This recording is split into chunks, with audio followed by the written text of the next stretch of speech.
Wolfgang Amadeus Mozart was a musician capable of playing multiple instruments who started playing in public at the age of 6. Over the years, Mozart aligned himself with a variety of European venues and patrons, composing hundreds of works that included sonatas, symphonies, masses, chamber music, concertos and operas, marked by vivid emotion and sophisticated textures. Central Europe in the mid-18th century was going through a period of transition. The remnants of the Holy Roman Empire had divided into small semi-self-governing principalities. The result was competing rivalries between these municipalities for identity and recognition. Political leadership of small city-states like Salzburg, Vienna, and Prague was in the hands of the aristocracy, and their wealth would commission artists and musicians to amuse, inspire, and entertain. The music of the Renaissance and Baroque periods was transitioning toward more full-bodied compositions with complex instrumentation. The small city-state of Salzburg would be the birthplace of one of the most talented and prodigious musical composers of all time. Born on January 27, 1756, in Salzburg, Austria, Wolfgang Amadeus Mozart was the sole surviving son of Leopold and Maria Mozart. Leopold was a successful composer, violinist, and assistant concertmaster at the Salzburg court.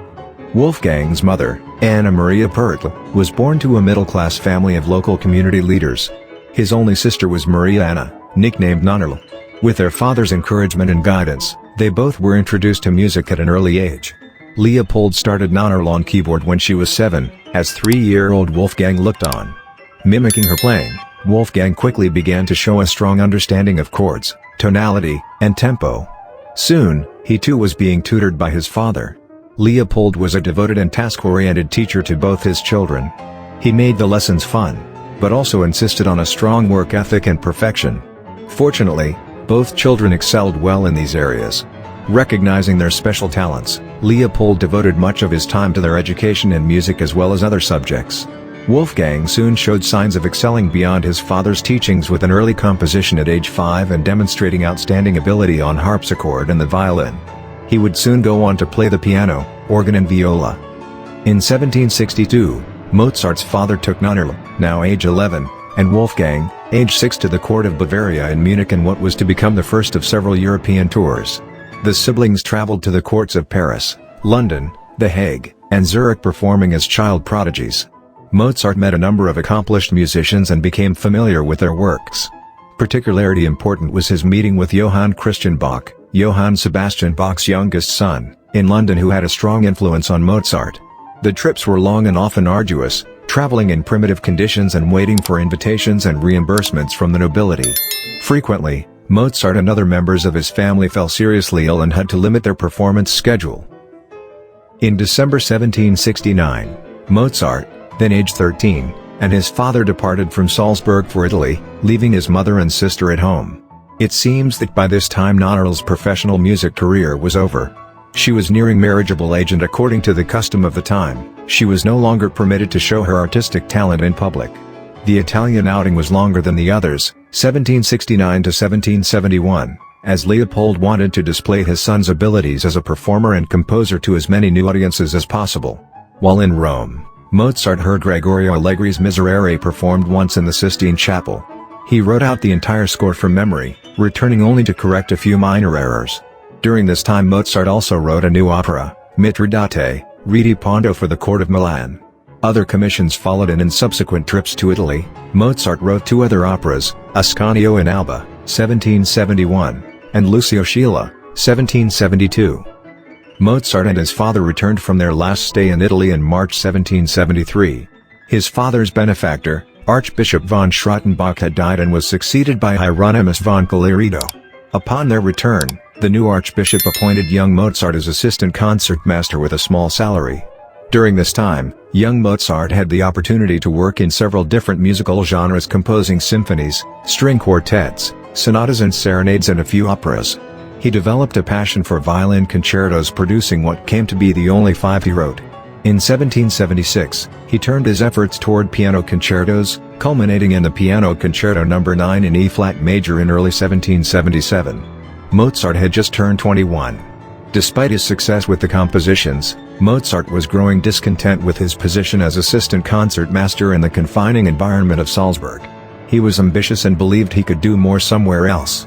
Archbishop von Colloredo was becoming impatient with the young genius's complaining and immature attitude. In August 1777, Mozart set out on a trip to find more prosperous employment.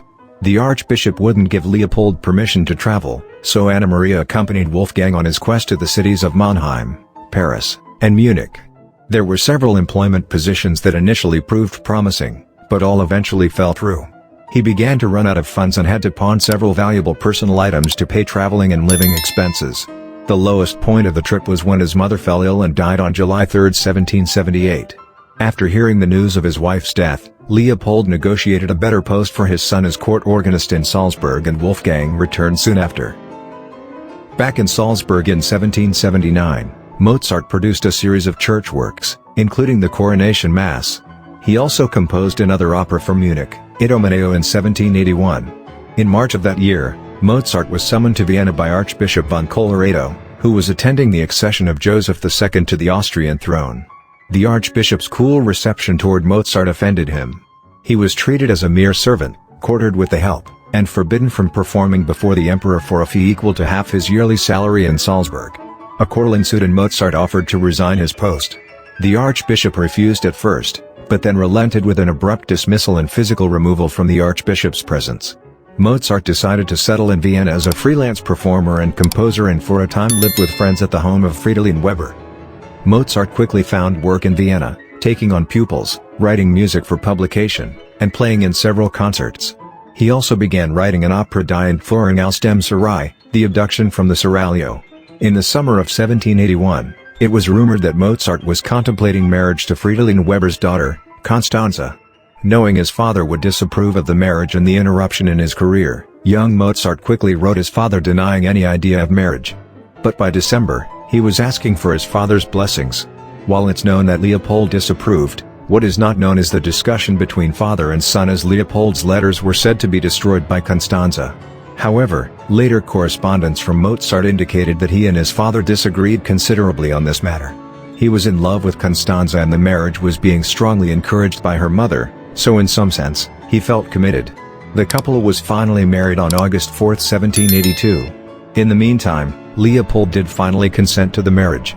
Constanze and Mozart had 6 children, though only 2 survived infancy, Carl Thomas and Franz Xaver. As 1782 turned to 1783, Mozart became enthralled with the work of Bach and George Frederick Handel, and this, in turn, resulted in several compositions in the Baroque style and influenced much of his later compositions, such as passages in Die Zauberflöte, the Magic Flute, and the finale of Symphony No. 41. During this time, Mozart met Joseph Haydn, and the two composers became admiring friends. When Haydn visited Vienna, they sometimes performed impromptu concerts with string quartets. Between 1782 and 1785 Mozart wrote 6 quartets dedicated to Haydn. The opera Die Entführung enjoyed immediate and continuing success and bolstered Mozart's name and talent throughout Europe. With the substantial returns from concerts and publishing, he and Constanze enjoyed a lavish lifestyle. They lived in one of the more exclusive apartment buildings of Vienna, sent their son, Carl Thomas, to an expensive boarding school, kept servants, and maintained a busy social life. In 1783, Mozart and Constanze traveled to Salzburg to visit his father and sister. The visit was somewhat cool, as Leopold was still a reluctant father-in-law and Honorla was a dutiful daughter. But the stay promoted Mozart to begin writing a Mass in C minor, of which only the first 2 sections, Kyrie and Gloria, were completed.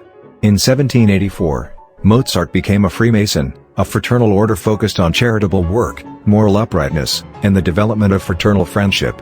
Mozart was well regarded in the Freemason community, attending meetings and being involved in various functions. Freemasonry also became a strong influence in Mozart's music.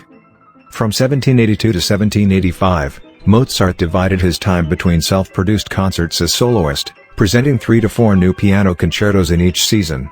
Theater space for rent in Vienna was sometimes hard to come by, so Mozart booked himself in unconventional venues such as large rooms in apartment buildings and ballrooms of expensive restaurants. The year 1784 proved the most prolific in Mozart's performance life. During one 5-week period, he appeared in 22 concerts, including 5 he produced and performed as the soloist. In a typical concert, he would play a selection of existing and improvisational pieces and his various piano concertos. Other times he would conduct performances of his symphonies. The concerts were very well attended as Mozart enjoyed a unique connection with his audiences who were, in the words of Mozart biographer Maynard Solomon, given the opportunity of witnessing the transformation and perfection of a major musical genre. During this time, Mozart also began to keep a catalogue of his own music, perhaps indicating an awareness of his place in musical history. By the mid-1780s, Wolfgang and Constanze Mozart's extravagant lifestyle was beginning to take its toll. Despite his success as a pianist and composer, Mozart was falling into serious financial difficulties. Mozart associated himself with aristocratic Europeans and felt he should live like one. He figured that the best way to attain a more stable and lucrative income would be through court appointment. However, this wouldn't be easy with the court's musical preference bent toward Italian composers and the influence of Kapellmeister Antonio Salieri. Mozart's relationship with Salieri has been the subject of speculation and legend. Toward the end of 1785, Mozart met the librettist Lorenzo da Ponte, a Venetian composer and poet, and together they collaborated on the opera The Marriage of Figaro. It received a successful premiere in Vienna in 1786 and was even more warmly received in Prague later that year. This triumph led to a second collaboration with da Ponte on the opera Don Giovanni, which premiered in 1787 to high acclaim in Prague. Noted for their musical complexity, the two operas are among Mozart's most important works and are mainstays in operatic repertoire today. Both compositions feature the wicked nobleman, though Figaro is presented more in comedy and portrays strong social tension.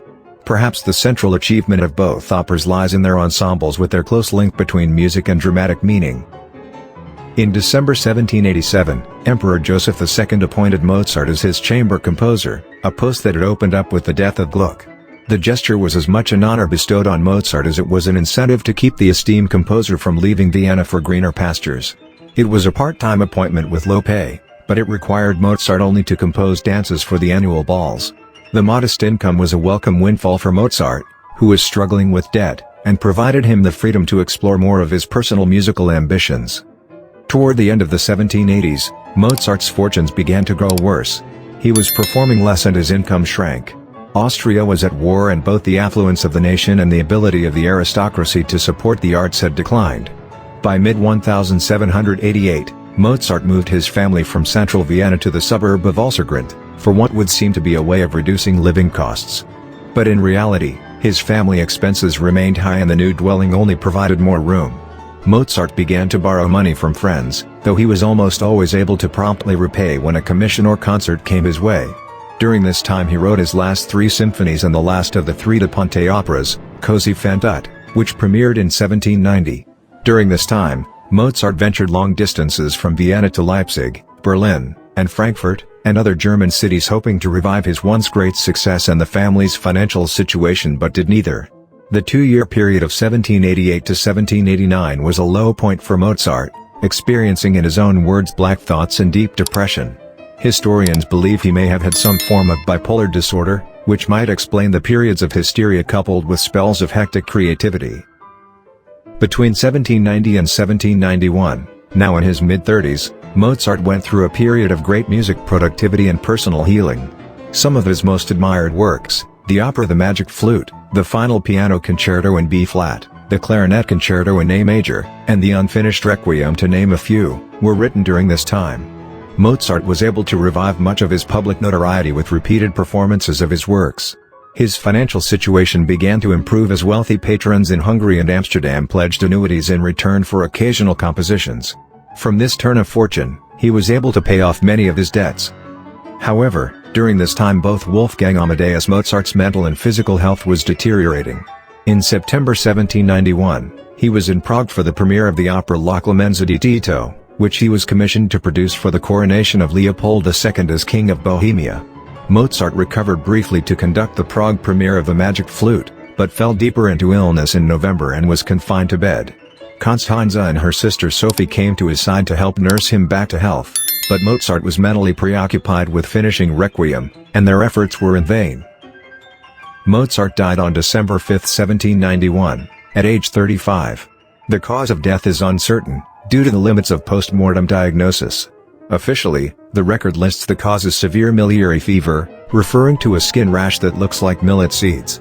Since then, many hypotheses have circulated regarding Mozart's death. Some have attributed it to rheumatic fever, a disease he suffered from repeatedly throughout his life. It was reported that his funeral drew few mourners and he was buried in a common grave. Both actions were the Viennese custom at the time, for only aristocrats and nobility enjoyed public mourning and were allowed to be buried in marked graves. However, his memorial services and concerts in Vienna and Prague were well attended. After his death, Constanze sold many of his unpublished manuscripts to undoubtedly pay off the family's large debts. She was able to obtain a pension from the emperor and organized several profitable memorial concerts in Mozart's honor. From these efforts, Constanze was able to gain some financial security for herself and allowing her to send her children to private schools. Mozart's death came at a young age, even for the time period. Yet his meteoric rise to fame and accomplishment at a very early age is reminiscent of more contemporary musical artists whose star had burned out way too soon. At the time of his death, Mozart was considered one of the greatest composers of all time. His music presented a bold expression, oftentimes complex and dissonant, and required high technical mastery from the musicians who performed it. His works remained secure and popular throughout the 19th century, as biographies about him were written and his music enjoyed constant performances and renditions by other musicians. His work influenced many composers that followed, most notably Beethoven. Along with his friend Joseph Haydn, Mozart conceived and perfected the grand forms of symphony, opera, string ensemble, and concerto that marked the classical period. In particular, his operas display an uncanny psychological insight, unique to music at the time, and continue to exert a particular fascination for musicians and music lovers today.